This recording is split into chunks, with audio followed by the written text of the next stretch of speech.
السلام علیکم۔ ریختہ میں خوش آمدید۔ ہمارے بہت ہی پیارے ایک دوست کی فرمائش پر خط پیش کرتے ہیں rock head. Imran series rock head. Imran نے کار فلیٹ کے سامنے روکی اور دروازہ کھولنے کے لیے وہ کار سے اتر کر گیراج کی طرف بڑھا ہی تھا کہ اسے سیڑھیوں کے اوپر کسی کی آہٹ سی محسوس ہوئی۔ یوں لگ رہا تھا جیسے اوپر کوئی موجود ہو۔ اس کا ہاتھ تیزی سے جیب کی طرف بڑھا۔ کوئی کار تو رکی ہے، کوئی آیا ہے بیٹا۔ اسی لمحے اسے اوپر بالکونی سے کپ کپاتی ہوئی سی آواز سنائی دی۔ دادا، وہ بڑے صاحب ہمیں ماریں گے تو نہیں؟ ایک بچے کی تشویش بھری آواز سنائی دی تو عمران گیراج کی طرف بڑھنے کی بجائے تیزی سے سیڑھیوں کی طرف بڑھا اور سیڑھیاں چڑھتا ہوا اوپر پہنچ گیا تو اس نے دیکھا کہ فلیٹ کا دروازہ بند تھا اور ایک بوڑھا آدمی جس کی چھوٹی سی سفید داڑھی تھی اور اس کے ہاتھ میں لاٹھی پکڑی ہوئی تھی، کونے میں دبکا کھڑا ہوا تھا۔ اس کے چہرے پر شدید خوف کے تاثرات موجود تھے۔ اس کی آنکھیں اس طرح آدھی بند اور آدھی کھلی ہوئی تھیں جیسے تیز روشنی میں دھندیا گئی ہوں۔ اس کی لاٹھی پکڑے ایک 8-9 سال کا بچہ بھی دبکا ہوا کھڑا تھا۔ اس بچے اور بوڑھے دونوں کے جسموں پر لباس صاف ستھرا تھا، لیکن لباس کی حالت بے حد خستہ دکھائی دے رہی تھی۔ بچے کے پیروں میں بوٹ بغیر جرابوں کے تھے، البتہ ان بوٹوں کو اوپر سے اس طرح رگڑا گیا تھا کہ یوں لگتا تھا جیسے پرانے دور میں اس پر موجود پالش کو رگڑ رگڑ کر دوبارہ چپکانے کی کوشش کی گئی ہو۔ بوڑھے کے پیروں میں سلیپر تھے۔ بچے کی چہرے پر بھی خوف اور پریشانی کے ملے جلے تاثرات موجود تھے۔ عمران نے ایک نظر میں یہ سب کچھ دیکھ لیا تھا۔ سردی کی وجہ سے دونوں کے جسم ہلکے ہلکے کانپ رہے تھے کیونکہ ان کے جسموں پر سویٹر یا گرم لباس قطعی موجود نہ تھا۔ السلام علیکم ورحمۃ اللہ وبرکاتہ۔ عمران نے اوپر چڑھ کر مسکراتے ہوئے انتہائی نرم لہجے میں کہا اور اس کے اس نرم لہجے میں سلام کرنے کا اس بوڑھے اور بچے دونوں پر انتہائی خوشگوار اثر نمودار ہوا۔ ان کے چہروں پر موجود خوف اور پریشانی کے تاثرات جیسے کہ یکلخت غائب ہو گئے۔ وعلیکم السلام۔ آپ بڑے صاحب ہیں؟ بوڑھے نے رک کر اور قدرے سہمے ہوئے لہجے میں کہا۔ میں آپ کا بیٹا ہوں بابا جی، بڑا یا چھوٹا صاحب نہیں ہوں۔ یہ میرا فلیٹ ہے، لیکن آپ یہاں باہر سردی میں اس طرح کیوں کھڑے ہیں؟ آپ نے گھنٹی نہیں بجائی؟ شاید، ورنہ سلیمان آپ کو اندر بٹھاتا۔ یہاں تو بے حد سردی ہے۔ عمران نے حیران ہو کر کہا۔ بیٹا، مگر میں تو بہت غریب ہوں جناب۔ میرا نام کرم دین ہے جناب، اور یہ میرا پوتا آصف ہے، میرا اکلوتا بیٹا احمد علی جناب، اللہ کی مرضی۔ وہ رکشہ چلاتا تھا جناب۔ 2 سال پہلے رکشہ الٹ گیا اور میرے بیٹے کی گردن کی ہڈی ٹوٹ گئی۔ بس پھر ہم اور بھی غریب ہو گئے۔ میں بہت بوڑھا آدمی ہوں، لیکن اب بھی میں کام تو کرتا ہوں۔ میں اور میرا پوتا اور میری بہو، ہم باداموں کو توڑ کر ان کی گریاں نکالتے ہیں، مگر مہنگائی بہت ہے جناب، میرا گزارا نہیں ہوتا۔ میری اینک ٹوٹ گئی تھی، چھوٹے صاحب نے مجھے اینک دلا دی، لیکن جناب میں بوڑھا آدمی ہوں۔ سڑک پار کرنے لگا کہ ایک آدمی مجھ سے ٹکرا گیا اور اینک گر کر پھر ٹوٹ گئی۔ میرے پاس تو اینک لینے کے لیے پیسے نہیں ہیں۔ میں پوتے کو ساتھ لے کر چھوٹے صاحب کے پاس آیا۔ میں نے گھنٹی بجائی۔ چھوٹے صاحب باہر آئے، مگر چھوٹے صاحب نے ہمیں دھتکار دیا۔ چھوٹے صاحب نے کہا کہ میں نے ٹھیکہ نہیں لے رکھا اینک بنوانے کا، اور چھوٹے صاحب نے دروازہ بند کر دیا۔ میرا پوتا تو رونے لگ گیا۔ وہ کہتا تھا کہ ہم واپس چلیں، لیکن مجھے اس دکاندار نے جو ہم سے گریاں نکلواتا ہے بتایا تھا کہ چھوٹے صاحب کا بڑا صاحب بھی ہے، اور بڑا صاحب بہت اچھا آدمی ہے۔ اس لیے میں یہاں رک گیا کہ شاید بڑے صاحب کو مجھ بوڑھے پر رحم آ جائے اور میری اینک بن جائے، ورنہ مجھے تو اب بالکل کچھ نظر نہیں آتا، میں تو اندھا ہو گیا ہوں۔ اینک کے بغیر بڑے صاحب، خدا کی قسم میں نے جان بوجھ کر اینک نہیں توڑی، آپ کو خدا کا واسطہ بڑے صاحب مجھ بوڑھے پر رحم کریں، مجھے اینک بنوا دیں، میں وعدہ کرتا ہوں اب میں اسے دھاگا باندھ کر رکھوں گا، اب میں اسے نہیں توڑوں گا، اب مجھے نہ دھتکارے بڑے صاحب، خدا کے لیے بوڑھے پر رحم کریں۔ بوڑھے نے مسلسل بولتے ہوئے کہا اور آخر میں اس کی آنکھوں سے مسلسل آنسو بہنے لگ گئے اور اس نے دونوں ہاتھ عمران کے سامنے باندھ دیے۔ ارے ارے، آپ یہ کیا کر رہے ہیں بابا جی؟ آپ میرے والد کی جگہ پر ہیں، لیکن یہ کیسے ہو سکتا ہے کہ آپ یہاں آئیں اور سلیمان آپ کو دھتکار دے؟ عمران نے تیزی سے آگے بڑھ کر بوڑھے کرم دین کے بندھے ہوئے دونوں ہاتھ اپنے ہاتھوں میں لیتے ہوئے کہا، میں جھوٹ نہیں بول رہا صاحب، میں جھوٹ نہیں بول رہا، آپ میرے پوتے آصف سے پوچھ لیں، میں جھوٹ نہیں بول رہا، لیکن آپ چھوٹے صاحب کو کچھ نہ کہیں، ایسا نہ ہو کہ وہ دکاندار کو شکایت کر دے اور وہ ہم سے گریاں نکلوانا بند کر دے، تو ہم بھوکے مر جائیں گے۔ بوڑھے نے کانپتے ہوئے لہجے میں کہا تو عمران نے بے اختیار ہونٹ بھینچ لیے۔ اس نے مخصوص انداز میں 2 بار گھنٹی بجائی تو چند لمحوں بعد دوبارہ دروازہ کھلا اور سلیمان کی شکل نظر آئی۔ آپ آ گئے؟ اوہ، یہ ابھی تک یہیں کھڑے ہیں؟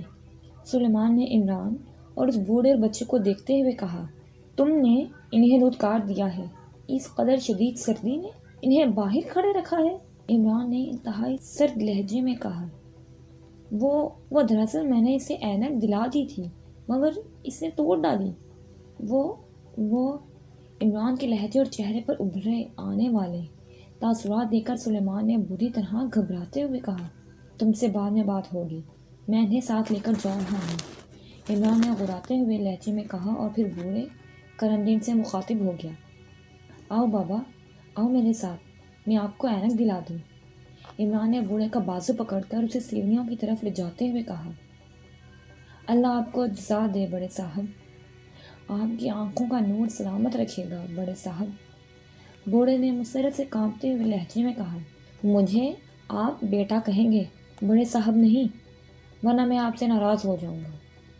عمران نے کہا اور اس کے ساتھ ہی اسے جھک کر اس لڑکے کے بازو کو بھی پکڑ لیا جو مسلسل خاموش کھڑا ہوا تھا، لیکن اس کے چہرے پر بے چارگی اور بے بسی کے تاثرات جیسے مجسم ہوئے نظر آ رہے تھے۔ آؤ آصف بیٹے، آؤ، عمران نے کہا اور آصف کے چہرے پر اس طرح مسرت کے تاثرات ابھر آئے جیسے اسے یقین نہ آ رہا ہو کہ بڑا صاحب اسے بیٹا بھی کہہ سکتا ہے۔ صاحب، میں انہیں اینک دلا دیتا ہوں، سلیمان نے جلدی سے باہر آتے ہوئے کہا۔ واپس جاؤ، عمران نے اسے بری طرح جھڑکتے ہوئے کہا اور سلیمان منہ لٹکائے وہیں کھڑا رہ گیا۔ اس کے چہرے پر شدید پریشانی کے تاثرات ابھر آئے تھے، لیکن اب اس میں ہمت نہ رہی تھی کہ وہ عمران سے مزید بحث کر سکتا۔ سیڑھیوں سے نیچے آ کر عمران نے کار کا دروازہ کھولا اور آصف کو فرنٹ سیٹ پر بٹھا دیا۔ آئیے بابا جی، بیٹھیں، عمران نے کار کا عقبی دروازہ کھولتے ہوئے کہا۔ بڑے بیٹا، میں اور کار میں؟ بابا جی نے ایسے لہجے میں کہا جیسے اس کا خیال ہو کہ عمران نے شاید غلطی سے اسے کار میں بیٹھنے کا کہہ دیا ہو، اور اگر وہ کار میں بیٹھ گیا تو عمران کہیں اسے دھتکار نہ دے۔ یہ آپ کے بیٹے کی کار ہے بابا جی، اس لیے آپ کا حق ہے کہ آپ اس کار میں بیٹھیں، عمران نے مسکراتے ہوئے کہا اور بابا کرم دین کا بازو پکڑ کر اسے اپنی سیٹ پر آرام سے بٹھایا اور پھر کار کا دروازہ بند کر کے وہ گھوم کر ڈرائیونگ سیٹ پر آ کر بیٹھ گیا۔ فرنٹ سیٹ پر بیٹھا ہوا آصف کار کی چیزوں کو اس طرح دیکھ رہا تھا جیسے بچے ونڈر لینڈ میں پہنچ کر ہر چیز کو انتہائی حیرت اور دلچسپی سے دیکھتے ہیں۔ عمران نے کار سٹارٹ کی اور ساتھ ہی ہیٹر بھی آن کر دیا۔ دوسرے لمحے کار تیزی سے سڑک پر دوڑتی ہوئی آگے بڑھتی چلی گئی۔ تمہیں بولنا آتا ہے آصف؟ عمران نے سائیڈ سیٹ پر بیٹھے ہوئے آصف سے مخاطب ہو کر کہا۔ ہاں ہاں مگر آپ تو بڑے صاحب ہیں، آصف نے بڑے معصومیت بھرے لہجے میں کہا تو عمران بے اختیار ہنس پڑا۔ تو کیا بڑے صاحب کے سر پہ سینگ ہوتے ہیں اور تمہیں خطرہ ہے کہ اگر تم بولے تو بڑا صاحب تمہیں سینگ مار دے گا؟ عمران نے کہا تو آصف بے اختیار ہنس پڑا۔ نہیں، دادا نے کہا تھا کہ تم نہ بولنا، کہیں بڑے صاحب ناراض نہ ہو جائیں۔ آصف نے اس طرح معصوم سے لہجے میں کہا تو عمران ایک بار پھر ہنس پڑا۔ تم مجھے بڑا صاحب نہیں کہو گے، انکل کہو گے، سمجھ گئے؟ عمران نے مسکراتے ہوئے کہا۔ انکل؟ وہ کیا ہوتا ہے؟ آصف نے معصوم سے لہجے میں پوچھا۔ میں تمہارے ابو کا بھائی ہوں اور تمہارے دادا کا بیٹا ہوں، اور ابو کے بھائی اور دادا کے بیٹے کو انکل کہتے ہیں، عمران نے اسے سمجھاتے ہوئے کہا۔ تو کیا آپ سچ مچ میرے انکل ہیں، میرے ابو کے بھائی ہیں اور میرے دادا کے بیٹے ہیں؟ آصف نے یقین نہ آنے والے لہجے میں کہا۔ ہاں بیٹے، سچ مچ، عمران نے کہا تو آصف بے اختیار خوشی سے اچھل پڑا۔ اس کے معصوم سے چہرے پر جیسے یک لخت بے پناہ مسرت کا آبشار سا ابلنے لگ گیا تھا، آنکھوں میں چمک سی آ گئی تھی۔ تھوڑی دیر بعد عمران نے کار ایک آپٹیکل شاپ کے سامنے روکی اور پھر وہ بوڑھے کرم دین کو کار سے اتار کر اس کا بازو پکڑے دکان میں پہنچ گیا۔ آصف بھی ساتھ تھا۔ آپ کے ہاں نظر چیک کرنے کا انتظام ہے؟ عمران نے کاؤنٹر بوائے سے مخاطب ہو کر کہا۔ یس سر، ہمارا علیحدہ شعبہ ہے اس کے لیے، جس میں کوالیفائڈ ڈاکٹر صاحب چیک کرتے ہیں، جدید ترین کمپیوٹر مشینری ہے، کاؤنٹر بوائے نے انتہائی معتبرانہ لہجے میں جواب دیا۔ کس طرف ہے؟ عمران نے پوچھا تو کاؤنٹر بوائے نے ایک راہداری کی طرف اشارہ کر دیا۔ عمران بوڑھے کو بازو سے پکڑ کر ایک طرف بنی ہوئی راہداری میں آیا اور چند لمحوں بعد وہ واقعی ایک آفس نما کمرے میں موجود تھے جہاں ڈاکٹر اور مشینری موجود تھی۔ عمران نے بوڑھے کرم دین کی نظر چیک کرائی۔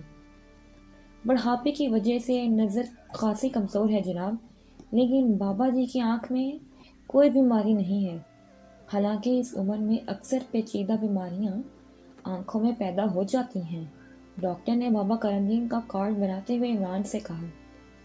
اللہ تعالیٰ بڑا رحیم و کریم ہے، عمران نے مسکراتے ہوئے جواب دیا اور پھر کارڈ پکڑے وہ بوڑھے کرم دین کو لیے واپس دکان میں آ گیا اور اس نے 4 خاصے مضبوط اور قیمتی فریم پسند کر کے ان میں شیشے ڈالنے کا کہہ دیا۔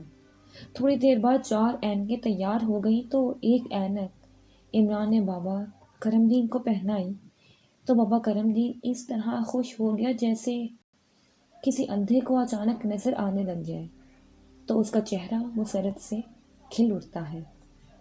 تم نے میرا نور واپس دلا دیا ہے بیٹے، اللہ تعالیٰ تمہاری آنکھوں کا نور قائم رکھے گا، بوڑھے نے مسرت سے کپ کپاتے ہوئے لہجے میں کہا، اور عمران نے مسکراتے ہوئے بابا کا شکریہ ادا کیا اور پھر بل دے کر وہ بابا اور آصف کو ساتھ لے کر دکان سے باہر آ گیا۔ اب بابا کرم دین خود ہی چڑھتا ہوا دکان سے باہر آ گیا تھا۔ یہ تو مجھے پہلے سے بھی زیادہ اچھی طرح نظر آنے لگ گیا ہے، پہلے تو مجھے اس قدر صاف نظر نہ آتا تھا، بابا کرم دین نے حیرت بھرے لہجے میں کہا تو عمران سمجھ گیا کہ کم پیسوں کی وجہ سے نظر چیک نہ ہوئی ہوگی اور اندازے سے ہی اینک تیار کی گئی ہوگی، اور ظاہر ہے کم پیسوں کی وجہ سے گھٹیا شیشے ڈال دیے گئے ہوں گے، اس لیے بابا کو صاف نظر نہ آتا ہوگا۔ ہم کہاں ہیں بیٹے؟ ہمیں رستہ بتا دو تاکہ ہم گھر پہنچ جائیں، یہ جگہ تو میں نے پہلے کبھی نہیں دیکھی، بوڑھے کرم دین نے ادھر ادھر دیکھتے ہوئے کہا۔ آپ کار میں بیٹھیں، میں آپ کے ساتھ آپ کے گھر جاؤں گا، عمران نے کہا اور پھر انہیں کار میں بٹھا کر وہ آگے بڑھ گیا۔